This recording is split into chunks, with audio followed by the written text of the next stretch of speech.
a todos y a todas.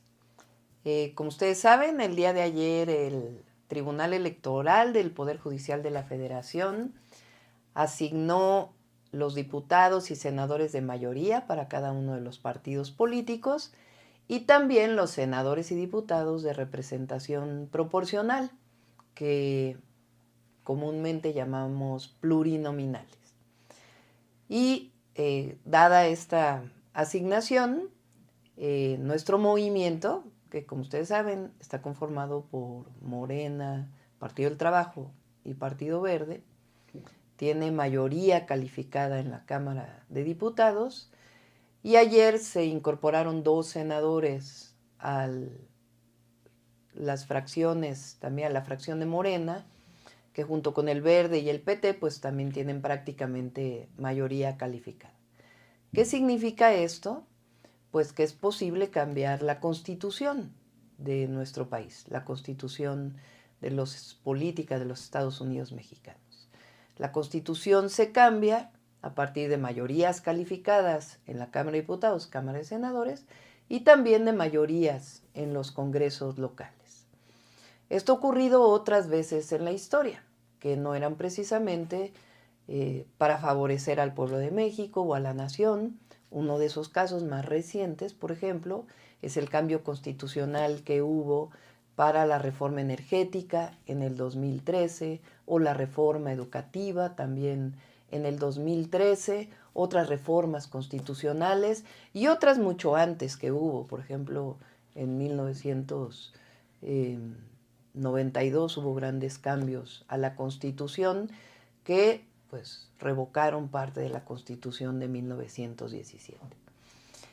¿Qué va a hacer esta fracción con estas propuestas que hay? Pues ustedes las conocen. Muchas de ellas son las que presentó el presidente de la República el 5 de febrero del 2024, previo a la elección.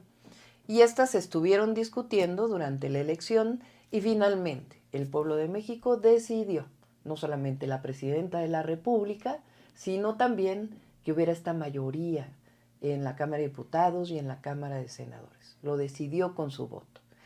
Hay quienes dicen que es una sobrerepresentación.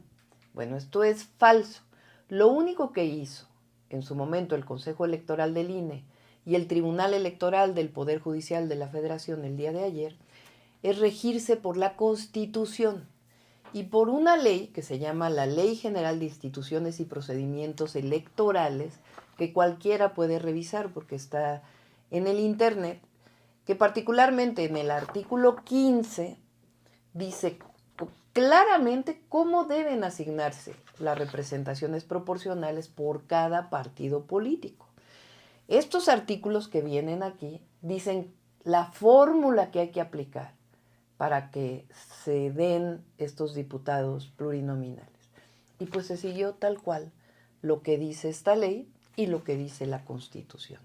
Es decir, no hay sobrerepresentación, sino sencillamente hay cumplimiento de la ley y cumplimiento de la Constitución. Por eso hay que reconocer a los magistrados del Tribunal Electoral, porque tenían presiones para que esto no ocurriera, incluso lo dijo ayer la propia presidenta en su momento, en su intervención, y aún así cumplieron con la ley y cumplieron con la Constitución. Esto es lo primero que es importante aclarar.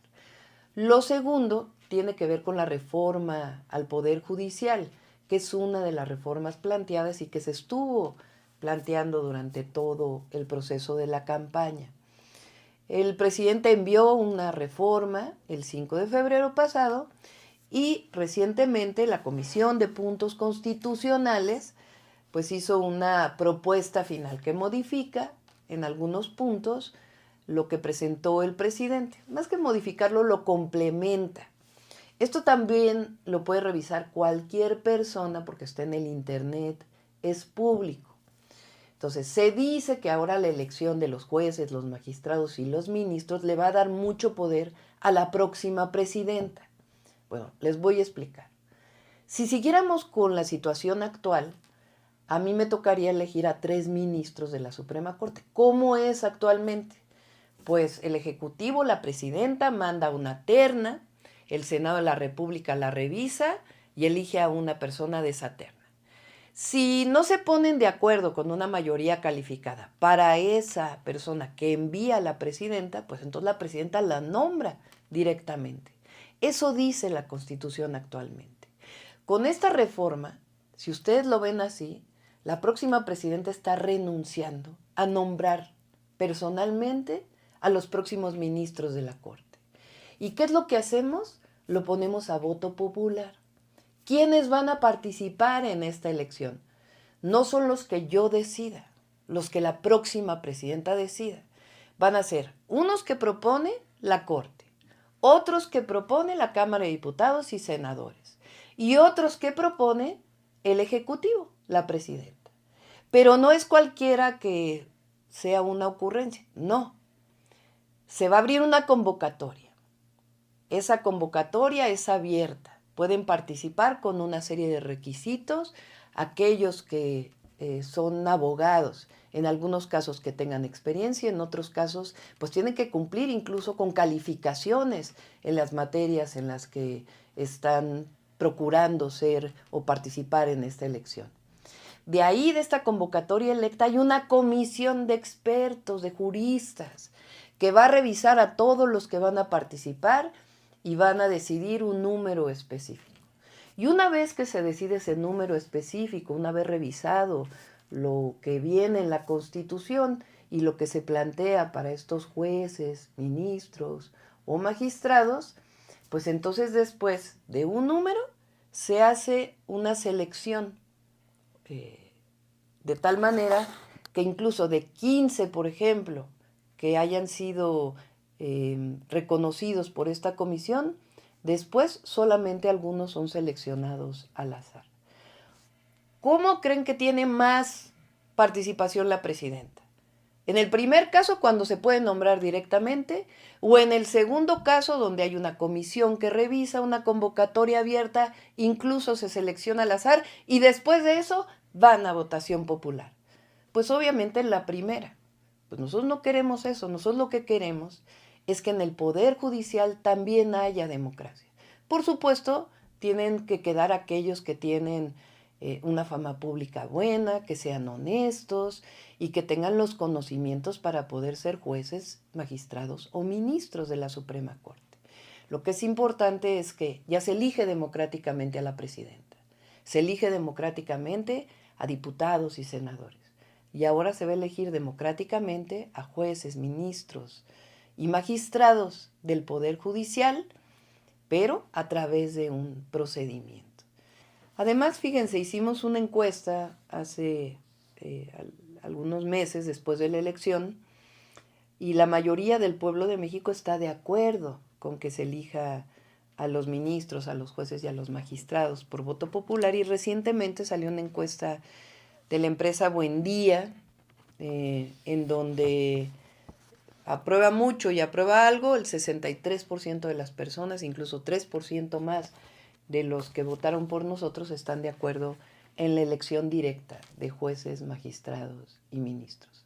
Entonces, es muy importante que conozcan la propuesta, porque lo que nosotros queremos, y cuando digo nosotros, son los millones y millones que decidimos la alternativa que ganó el pasado 2 de junio, es que haya más democracia, que haya más libertades y que haya un verdadero sistema de justicia que represente un Estado de Derecho en nuestro país.